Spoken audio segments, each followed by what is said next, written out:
2003 നവംബറിൽ ഓൾഡ് ട്രാഫോർഡിൽ പോർട്സ്മൗത്തിനെതിരായ മത്സരത്തിൽ Manchester United ജേഴ്സിയിൽ Ronaldo തന്റെ ആദ്യ ഗോൾ നേടിയെങ്കിലും ആ സന്തോഷം അധികനാൾ നിലനിർത്താൻ അവന് സാധിച്ചില്ല. മൈതാനത്തെ ആ വിജയാഘോഷങ്ങൾക്കപ്പുറം അവന്റെ വ്യക്തിജീവിതത്തിലും കടുത്ത ചില പരീക്ഷണങ്ങൾ അവനെ ശ്വാസം മുട്ടിച്ചുകൊണ്ടിരുന്നു. മകന്റെ ഏകാന്തത മാറ്റാൻ അമ്മ ഡൊളോറസ് മാഞ്ചസ്റ്ററിലെ പുതിയ വീട്ടിലേക്ക് വന്നെങ്കിലും ഇംഗ്ലീഷ് ഭാഷയും അവിടുത്തെ തണുപ്പും ആ അമ്മയെയും വല്ലാതെ വീർപ്പുമുട്ടിച്ചു. ഇതിനെല്ലാം പുറമെ മഡൈറയിലെ വീടിന്റെ മൂലയിൽ മദ്യക്കുപ്പികളുമായി സ്വയം നശിച്ചുകൊണ്ടിരിക്കുന്ന അച്ഛൻ ഡെനിസിന്റെ ചിത്രം ഓരോ രാത്രിയിലും അവന്റെ ഉറക്കം കെടുത്തി. കയ്യിൽ കോടികളുണ്ട്, പക്ഷേ അച്ഛന്റെ മദ്യപാനം നിർത്താൻ ആ പണത്തിന് കഴിയുന്നില്ലെന്ന നിസ്സഹായത പലപ്പോഴും അവനെ വേട്ടയാടി. അക്കാലത്തെ ബ്രിട്ടീഷ് ടാബ്ലോയിഡ് പത്രങ്ങൾ മറ്റൊരു ക്രൂരത കൂടി ചെയ്തു. അവരവന്റെ ഫുട്ബോളിനെ മാത്രമല്ല, അവന്റെ രൂപത്തെയും പരിഹസിച്ചു തുടങ്ങി. മുഖക്കുരുവും ഉയർന്ന പല്ലുകളും വെച്ചവർ അവനെ കാർട്ടൂണുകളാക്കി. ഒരു കൗമാരക്കാരന്റെ ആത്മവിശ്വാസത്തെ പൂർണ്ണമായും തകർക്കാൻ പാകത്തിലുള്ള ആക്രമണം. പക്ഷെ അവൻ പരിഹാസങ്ങൾ കേട്ട് ഒളിച്ചോടാൻ തയ്യാറായില്ല. ലണ്ടനിലെ പ്രശസ്തനായ ഒരു കോസ്മെറ്റിക് ഡെന്റിസ്റ്റിനെ കൊണ്ട് അവൻ തന്റെ പല്ലുകൾ ശരിയാക്കി തുടങ്ങി. മൈതാനത്തെ ശാരീരികമായ തളർച്ച മാറ്റാൻ മാഞ്ചസ്റ്റർ യുണൈറ്റഡിന്റെ strength and fitness coach Mike ക്ലഗിന്റെ സഹായത്തോടെ അവൻ കാരിങ്ടണിലെ ജിമ്മിൽ ഒരു അഡീഷണൽ കോച്ചിംഗ് ആരംഭിച്ചു. പരിശീലനം കഴിഞ്ഞ് സീനിയർ താരങ്ങൾ മടങ്ങിയാലും കാലുകളിൽ വലിയ ലെഡ് വെയ്റ്റുകൾ കെട്ടിവച്ച് അവൻ മൈതാനത്തിലൂടെ ഒറ്റയ്ക്കോടി. ഡിസംബറിലെയും ജനുവരിയിലെയും കടുത്ത നിരാശകളുടെ ചാരത്തിൽ നിന്നുമാണ് 2004 ഫെബ്രുവരി പകുതിയോടെ യഥാർത്ഥ റൊണാൾഡോ ഉയർത്തെഴുന്നേൽക്കുന്നത്. ആ മാറ്റം ആദ്യം തിരിച്ചറിഞ്ഞത് ഇംഗ്ലീഷ് പ്രീമിയർ ലീഗിലെ ഡിഫൻഡർമാരായിരുന്നു.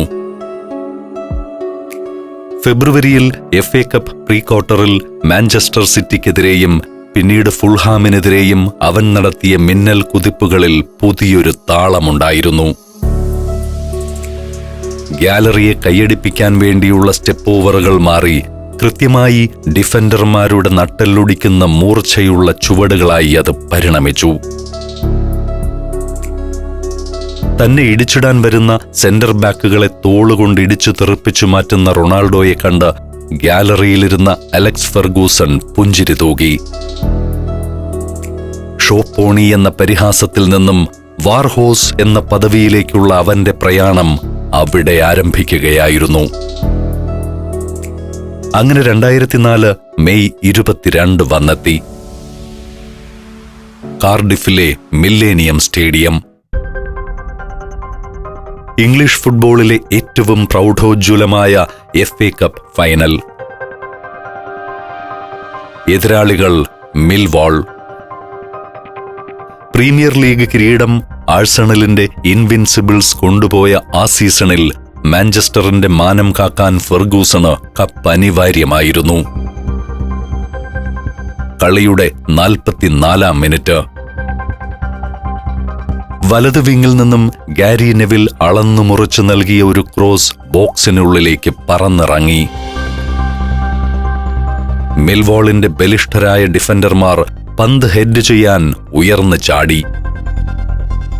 പക്ഷേ അവർക്കും മുകളിലൂടെ ഗുരുത്വാകർഷണ നിയമങ്ങളെപ്പോലും വെല്ലുവിളിച്ച് വായുവിൽ ഒരു പരുന്തിനെപ്പോലെ പറന്നുയർന്ന റൊണാൾഡോ അതിമനോഹരമായൊരു ഹെഡറിലൂടെ പന്ത് വലയിലേക്ക് തിരിച്ചുവിട്ടു. ഗോൾ. മില്ലേനിയം സ്റ്റേഡിയം ആവേശത്തിൽ പൊട്ടിത്തെറിച്ചു. റൂഡ് വാൻ നിസ്റ്റൽറൂയി കൂടി ഇരട്ട ഗോളുകൾ നേടിയതോടെ 3-0 മാഞ്ചസ്റ്റർ യുണൈറ്റഡ് കിരീടമുയർത്തി. മത്സരശേഷം സ്വർണ്ണ നിറമുള്ള ആ വിഖ്യാതമായ ട്രോഫി നെഞ്ചോട് ചേർത്ത് അതിൽ മുത്തമിടുമ്പോൾ ആ കണ്ണുകൾ നിറഞ്ഞൊഴുകുന്നുണ്ടായിരുന്നു. ഇംഗ്ലീഷ് മണ്ണിലെ അവന്റെ കന്നി കിരീടം. മക്ഡൊണാൾഡ്സിന്റെ പിൻവാതിൽക്കൽ ബാക്കി വന്ന ബർഗറിനായി കൈനീട്ടിയ ആ പഴയ പോർച്ചുഗീസ് പയ്യൻ വെറും 1 വർഷം കൊണ്ട് ഇംഗ്ലീഷ് സാമ്രാജ്യത്തിന്റെ രാജകുമാരനായി കിരീടമണിഞ്ഞിരിക്കുന്നു. ഡ്രസ്സിംഗ് റൂമിലെ ഷാമ്പെയിൻ മഴയ്ക്കുള്ളിൽ നിന്നുകൊണ്ട് അവൻ ഫോണിൽ അമ്മയെ വിളിച്ചു പറഞ്ഞു, അമ്മേ, ഞാൻ ഇംഗ്ലണ്ടിൽ കപ്പ് നേടി. ഫുട്ബോൾ അവന് സകലതും വാരിക്കോരി നൽകി തുടങ്ങിയിരുന്നു. പക്ഷേ പകരം ജീവിതം അവനിൽ നിന്നും ഏറ്റവും വിലപ്പെട്ട ഒന്ന് തിരികെ ചോദിക്കാൻ തുടങ്ങുന്നതേ ഉണ്ടായിരുന്നുള്ളൂ. ആഘോഷങ്ങളുടെ ഷാമ്പെയിൻ തുള്ളികൾ ഉണങ്ങും മുൻപേ അവൻ അടുത്ത വിമാനം കയറേണ്ടി വന്നു. ലക്ഷ്യം സ്വന്തം നാടായ പോർച്ചുഗൽ. ഫുട്ബോൾ ലോകം കാത്തിരുന്ന യൂറോ കപ്പ് 2004 തിരിതെളിയുന്നത് റൊണാൾഡോയുടെ സ്വന്തം മണ്ണിലായിരുന്നു. ലൂയി ഫിഗോയും റൂയി കോസ്റ്റയും ഡെക്കോയും അടങ്ങുന്ന പോർച്ചുഗലിന്റെ ഇതിഹാസ തുല്യരായ കളിക്കാർക്കൊപ്പം 17-ാം നമ്പർ കുപ്പായത്തിൽ ആ 19-കാരൻ ലിസ്ബണിലെ ക്യാമ്പിലേക്ക് വന്നിറങ്ങി. സ്വന്തം ജനതയുടെ മുന്നിൽ രാജ്യത്തിനായി ഒരു അന്താരാഷ്ട്ര കിരീടമുയർത്തുക എന്ന വലിയ സ്വപ്നമായിരുന്നു അവന്റെ മനസ്സിൽ. എന്നാൽ ആ പച്ചപ്പുൽ മൈതാനം അവനായി കാത്തുവെച്ചത് ഫുട്ബോൾ ചരിത്രത്തിലെ തന്നെ ഏറ്റവും ക്രൂരമായ ഒരു കണ്ണീർ കഥയായിരുന്നെന്ന് അപ്പോൾ അവൻ അറിഞ്ഞിരുന്നില്ല. Vietnam, France, Belgium, Netherlands, Mexico, Greece. Sancharam volume number 18. Full HD-യിലുള്ള ഈ അപൂർവ ദൃശ്യയാത്രാ വിവരണ ശേഖരം സ്വന്തമാക്കാൻ സഞ്ചാരം എന്ന് SMS ചെയ്യൂ. ഫോൺ 9995 444 222. 2004 ജൂൺ 12. പോർട്ടോയിലെ എസ്റ്റാഡിയ ഡു ഡ്രാഗാവോ സ്റ്റേഡിയം. ടൂർണമെന്റിന്റെ ഉദ്ഘാടന മത്സരം അവിടെ അരങ്ങേറാൻ പോവുകയാണ്. എതിരാളികൾ ഗ്രീസ്. 50,000-ലേറെ പോർച്ചുഗീസ് ആരാധകർ അവിടെ തടിച്ചുകൂടിയിരുന്നു. Luis Figo, Rui Costa, Fernando Couto എന്നിവരടങ്ങുന്ന പോർച്ചുഗലിന്റെ സുവർണ താരങ്ങൾക്ക് സ്വന്തം മണ്ണിൽ ഒരു അന്താരാഷ്ട്ര കപ്പ് നേടാൻ കിട്ടുന്ന അവസാനത്തെ അവസരമായിരുന്നു അത്. ആ വലിയ സമ്മർദ്ദത്തിന്റെ ഭാരവുമായാണ് അവർ കളത്തിലിറങ്ങിയത്. കളിയുടെ 7-ാം മിനിറ്റിൽ തന്നെ ഗ്രീസ് താരം കരാഗുണിസ് ഗോൾ നേടിയപ്പോൾ പോർച്ചുഗീസ് ആരാധകരുടെ നെഞ്ചിടിപ്പിന്റെ വേഗം വർദ്ധിച്ചു തുടങ്ങി. ആദ്യ പകുതി പിന്നിടുമ്പോൾ പോർച്ചുഗൽ 1-0 പിന്നിൽ. 19-കാരനായ റൊണാൾഡോ അതുവരെ കളിക്കാൻ ഇറങ്ങിയിരുന്നില്ല. ടീമിന് രക്ഷകനാകാൻ കോച്ച് സ്കൊളാരി 46-ാം മിനിറ്റിൽ സിമാവോയ്ക്ക് പകരം 17-ാം നമ്പരുകാരനായ റൊണാൾഡോയെ കളത്തിലിറക്കി. കാണികൾക്ക് മുന്നിൽ ഹീറോയാകണമെന്ന അമിതാവേശത്തിൽ മൈതാനത്തേക്ക് ഓടിയിറങ്ങിയ റൊണാൾഡോയ്ക്ക് സംഭവിച്ചത് വലിയൊരു ദുരന്തമായിരുന്നു. കളിയുടെ 51-ാം മിനിറ്റിൽ പോർച്ചുഗീസ് ബോക്സിലേക്ക് പന്തുമായി കയറിയ ഗ്രീക്ക് താരം സെയ്റ്റാരിഡിസിനെ റൊണാൾഡോ പിന്നിൽ നിന്നും അനാവശ്യമായി ടാക്കിൾ ചെയ്തു വീഴ്ത്തി. റഫറിയുടെ വിസിൽ മുഴങ്ങി. പെനാൽറ്റി. ഗ്രീസിന്റെ ബെസിനാസ് അത് ഗോളാക്കി മാറ്റി. സ്കോർ 2-0. ഏറ്റവും വലിയ ടൂർണമെന്റിലെ ആദ്യ മത്സരത്തിൽ സ്വന്തം ജനതയ്ക്ക് മുന്നിൽ പെനാൽറ്റി വഴങ്ങി ടീമിനെ പിന്നോട്ടടിച്ച വില്ലനായി ആ 19-കാരൻ മാറി. ഭൂമി പിളർന്ന് താഴേക്ക് പോയിരുന്നെങ്കിലെന്ന് അവൻ ആഗ്രഹിച്ച നിമിഷം. തെറ്റുതിരുത്താൻ മൈതാനത്ത് അവൻ ഒരു ഭ്രാന്തനെ പോലെ ഓടി. ഒടുവിൽ ഇഞ്ചുറി ടൈമിന്റെ അവസാന മിനിറ്റിൽ ലൂയി ഫിഗോ എടുത്തു നൽകിയ ഒരു കോർണർ കിക്ക്. ഗ്രീക്ക് ഡിഫൻഡർമാർക്ക് മുകളിലൂടെ വായുവിൽ ഉയർന്നു ചാടി റൊണാൾഡോ അത് വലയിലാക്കി. പോർച്ചുഗൽ സീനിയർ ജേഴ്സിയിൽ അവന്റെ കന്നി ഗോൾ. പക്ഷേ കളി 2-1 പോർച്ചുഗൽ തോറ്റു. പിറ്റേന്നത്തെ പോർച്ചുഗീസ് പത്രങ്ങൾ ആ 19-കാരനെ വിചാരണ ചെയ്തു. ടീമിന്റെ പരാജയത്തിന് കാരണം പക്വതയില്ലാത്ത കുട്ടിയുടെ അമിതാവേശമാണെന്ന് പ്രമുഖ സ്പോർട്സ് കോളമിസ്റ്റുകൾ എഴുതിപ്പിടിപ്പിച്ചു. സ്വന്തം രാജ്യത്തെ ജനങ്ങൾക്കിടയിൽ പോലും അവൻ വെറുക്കപ്പെട്ടവനായി മാറി. പക്ഷേ പിറ്റേന്ന് രാവിലെ Portugal coach Luiz Felipe Scolari റൊണാൾഡോയെ മുറിയിലേക്ക് വിളിപ്പിച്ചു. പത്രങ്ങളിലെ തലക്കെട്ടുകൾ കണ്ട് തലകുനിച്ചു നിന്ന ആ പയ്യന്റെ തോളിൽ പിടിച്ച് ആ ബ്രസീലിയൻ കോച്ച് പറഞ്ഞു, ക്രിസ്ത്യാനോ, അവരെഴുതുന്നത് നീ നോക്കണ്ട. 2-0 പിന്നിലായപ്പോൾ ഫിഗോയും റൂയി കോസ്റ്റയും വരെ തളർന്നു നിന്നപ്പോൾ നെഞ്ചിൽ ഒരു പെനാൽറ്റിയുടെ കുറ്റബോധം വെച്ചുകൊണ്ടും ഗോൾ നേടിയത് നീ മാത്രമാണ്. എനിക്ക് വേണ്ടത് ആ വാശിയാണ്. അടുത്ത കളിയിലും നീ ഇറങ്ങും. സ്കൊളാരിയുടെ ആ വാക്ക് അവനിൽ വലിയ പ്രത്യാശ ഉയർത്തി. പിന്നീട് പോർച്ചുഗൽ കണ്ടത് മറ്റൊരു റൊണാൾഡോയെയാണ്.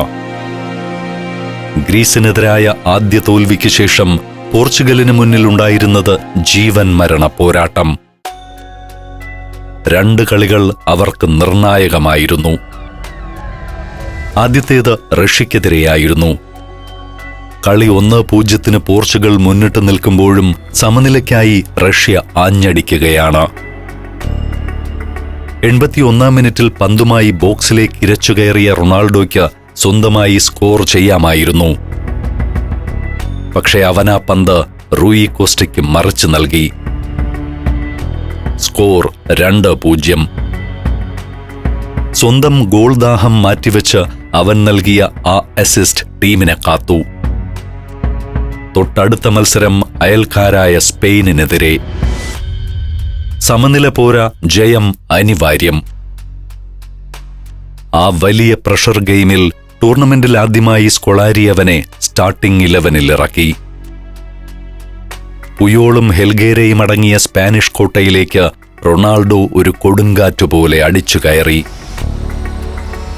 അവനെ പൂട്ടാൻ സ്പാനിഷ് ഡിഫൻസ് വട്ടം കൂടിയപ്പോൾ മൈതാനത്തിന്റെ മധ്യത്തിൽ ഡെക്കോയ്ക്കും ഫിഗോയ്ക്കും ഇഷ്ടം പോലെ സ്ഥലം കിട്ടി. ആ സ്പേസിൽ നിന്നാണ് നുനോ ഗോമസ് സ്പെയിനിന്റെ നെഞ്ചിലേക്ക് വിജയ ഗോൾ അടിച്ചത്. പിന്നീട് നടന്നത് ചരിത്രമാണ്.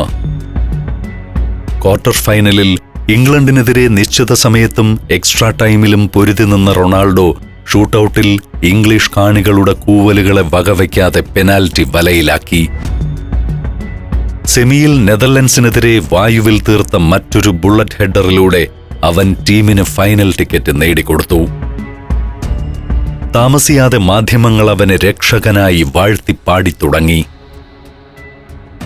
പക്ഷേ ജൂലൈ 4 നടന്ന ഫൈനലിൽ ഗ്രീസിനോട് 1-0 അപ്രതീക്ഷിതമായി പരാജയപ്പെട്ടപ്പോൾ മൈതാനത്തെ പച്ചപ്പുല്ലിലിരുന്ന് പൊട്ടിക്കരഞ്ഞ റൊണാൾഡോയുടെ ദൃശ്യങ്ങൾ പോർച്ചുഗീസ് ഫുട്ബോൾ ആരാധകരെ നൊമ്പരപ്പെടുത്തി.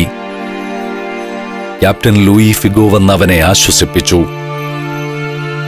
കരയാതിരിക്കൂ ക്രിസ്ത്യാനോ, ഞങ്ങളുടെ കാലം കഴിഞ്ഞു. ഇനി ഈ രാജ്യം നിന്റേതാണ്. യൂറോ കപ്പിലെ ആ കണ്ണീർ പൂക്കൾ ഉണങ്ങാൻ അവന് കുറച്ച് സമയം വേണ്ടിയിരുന്നു. 2005 തുടക്കത്തിൽ സ്പാനിഷ് TV അവതാരകയായ മെർഷെ റൊമേറയുമായി അവൻ പ്രണയത്തിലാകുന്നത് ഈ മാനസിക തകർച്ചയുടെ കാലത്താണ്. കടുത്ത പരിശീലനങ്ങളുടെ അവധി ദിവസങ്ങളിൽ അവൻ മെർഷയെ കാണാൻ സ്പെയിനിലേക്ക് പറന്നു. പാപ്പരാസി ക്യാമറകൾ അവർക്ക് പിന്നാലെ കൂടി. ബ്രിട്ടീഷ് ടാബ്ലോയിഡുകൾക്ക് ആഘോഷിക്കാൻ പുതിയൊരിരയെ കിട്ടി. മാഞ്ചസ്റ്ററിലെ ഡ്രസ്സിംഗ് റൂമിൽ സീനിയർ താരങ്ങളായ റിയോ ഫെർഡിനാൻഡും മറ്റ് താരങ്ങളും ഇതിന്റെ പേരിൽ അവനെ കണക്കിന് കളിയാക്കി. അവൻ സഹതാരങ്ങളോട് തിരികെ തമാശകൾ പറഞ്ഞു തുടങ്ങി. പണ്ട് ഡ്രസ്സിംഗ് റൂമിൽ ഒറ്റയ്ക്ക് മാറിയിരുന്ന പയ്യൻ ഇപ്പോൾ ടീം ബസ്സിലെ പ്രധാന താരമായി മാറി. പക്ഷേ മഡെയ്റയിൽ നിന്നുള്ള ചില ഫോൺ കോളുകൾ അവന്റെ ഉള്ളിലെ സന്തോഷത്തെ ഒറ്റയടിക്ക് കെടുത്തിക്കളയുമായിരുന്നു. അച്ഛൻ ഡെനിസിന്റെ കരളിൽ മദ്യം പൂർണ്ണമായും പിടിമുറുക്കി കഴിഞ്ഞിരുന്നു. മാഞ്ചസ്റ്ററിലെ ഏറ്റവും മികച്ച ഡോക്ടർമാരെ കൊണ്ട് ചികിത്സിക്കാമെന്ന് മകൻ കരഞ്ഞു പറഞ്ഞിട്ടും ആ മനുഷ്യൻ സമ്മതിച്ചില്ല. ഞാൻ എന്റെ ഈ ഗ്രാമം വിട്ട് എങ്ങോട്ടുമില്ല. അതായിരുന്നു ഡെനിസിന്റെ മറുപടി. മകന്റെ വിഖ്യാതമായ 7-ാം നമ്പർ കുപ്പായമിട്ടുകൊണ്ട് മഡെയ്റയിലെ ബാറുകളിൽ ചെന്ന് കൂട്ടുകാർക്ക് മദ്യം വാങ്ങിക്കൊടുക്കുന്നതായിരുന്നു ആ അച്ഛന്റെ ഏറ്റവും വലിയ അഹങ്കാരം. മകൻ ലോകം കീഴടക്കുമ്പോൾ അച്ഛൻ സ്വന്തം മരണം വില കൊടുത്ത് വാങ്ങുകയായിരുന്നു. പക്ഷേ 2005 ഓഗസ്റ്റ് അവസാനയാഴ്ചയിൽ മഡൈറയിലെ വീട്ടിൽ വച്ച് അദ്ദേഹത്തിന്റെ കരൾ പൂർണ്ണമായും പരാജയപ്പെടുകയും അദ്ദേഹം കോമയിലാവുകയും ചെയ്തു. അച്ഛൻ മരണക്കിടക്കയിലാണെന്നറിഞ്ഞ റൊണാൾഡോ പിന്നെ അദ്ദേഹത്തിന്റെ അനുവാദത്തിനായി കാത്തുനിന്നില്ല. സർ അലക്സ് ഫെർഗൂസന്റെ സഹായത്തോടെ ഒരു പ്രൈവറ്റ് എയർ ആംബുലൻസ് ചാർട്ടർ ചെയ്ത് ബോധരഹിതനായ ഡെനിസിനെ ലിസ്ബണിൽ നിന്നും ലണ്ടനിലെ വിഖ്യാതമായ വെല്ലിംഗ്ടൺ ആശുപത്രിയിലേക്ക് അടിയന്തരമായി എയർലിഫ്റ്റ് ചെയ്തു. ഒടുവിൽ 2005 സെപ്റ്റംബർ 6 വന്നെത്തി. ലോകകപ്പ് യോഗ്യതാ മത്സരത്തിൽ റഷ്യക്കെതിരെ കളിക്കാൻ പോർച്ചുഗൽ ടീമിനൊപ്പം മോസ്കോയിലെ ഒരു ഹോട്ടൽ മുറിയിലായിരുന്നു റൊണാൾഡോ. രാത്രി വൈകി അവന്റെ മൊബൈൽ ഫോൺ ശബ്ദിച്ചു. മറുതലയ്ക്കൽ അലക്സ് ഫെർഗൂസൺ. ആ വലിയ മനുഷ്യന്റെ ശബ്ദം വല്ലാതെ ഇടറുന്നുണ്ടായിരുന്നു. Cristiano, I'm sorry my boy, നിന്റെ അച്ഛൻ നമ്മളെ വിട്ടുപോയി. ലണ്ടനിലെ ആശുപത്രിയിൽ വെച്ച് ജോസ് ഡെനിസ് അവീറോ വിട പറഞ്ഞിരിക്കുന്നു. വിവരമറിഞ്ഞോടിയെത്തിയ കോച്ച് സ്കൊളാരി അവനോട് ഉടൻ തന്നെ പ്രൈവറ്റ് ജെറ്റിൽ നാട്ടിലേക്ക് മടങ്ങാൻ ആവശ്യപ്പെട്ടു.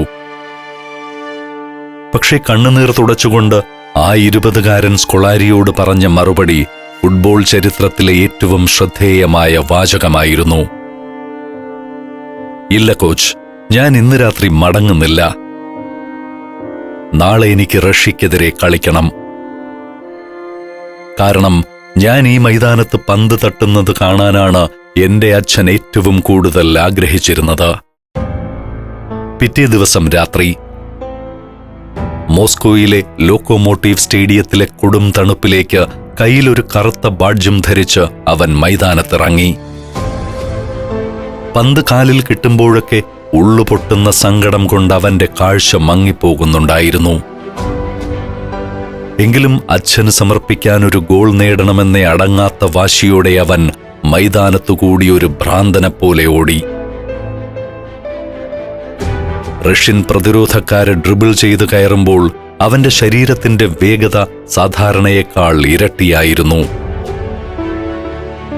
പക്ഷേ അവന്റെ കഠിനമായ ശ്രമങ്ങൾക്കിടയിലും റഷ്യൻ വല കുലുങ്ങിയില്ല. മത്സരം 0-0 സമനിലയിൽ അവസാനിച്ചു. ഫൈനൽ വിസിൽ മുഴങ്ങിയ ആ സെക്കൻഡിൽ അതുവരെ അവനെ താങ്ങി നിർത്തിയ അഡ്രിനാലിന്റെ ബലം പൂർണ്ണമായും ചോർന്നുപോയി. പച്ചപ്പുല്ലിലേക്കവൻ മുട്ടുകുത്തി വീണു. 2 കൈകളും കൊണ്ട് മുഖം പൊത്തി ആ 20-കാരൻ വിതുമ്പിക്കരഞ്ഞു. സഹതാരങ്ങൾ ഓടിവന്ന് അവനെ പൊതിഞ്ഞു പിടിച്ചു. മഡൈറയിലെ പാറക്കെട്ടുകൾ നിറഞ്ഞ മൈതാനത്ത് പന്ത് തട്ടുമ്പോൾ വരമ്പിൽ മദ്യലഹരിയിൽ ചാരി നിന്നിരുന്ന ആ പാവം മനുഷ്യൻ ഇനി ലോകത്തിന്റെ ഒരിടത്തും തനിക്കായി കൈയടിക്കാനുണ്ടാകില്ലെന്ന വലിയ ശൂന്യതയുടെ പൊട്ടിക്കരച്ചിലായിരുന്നു അത്.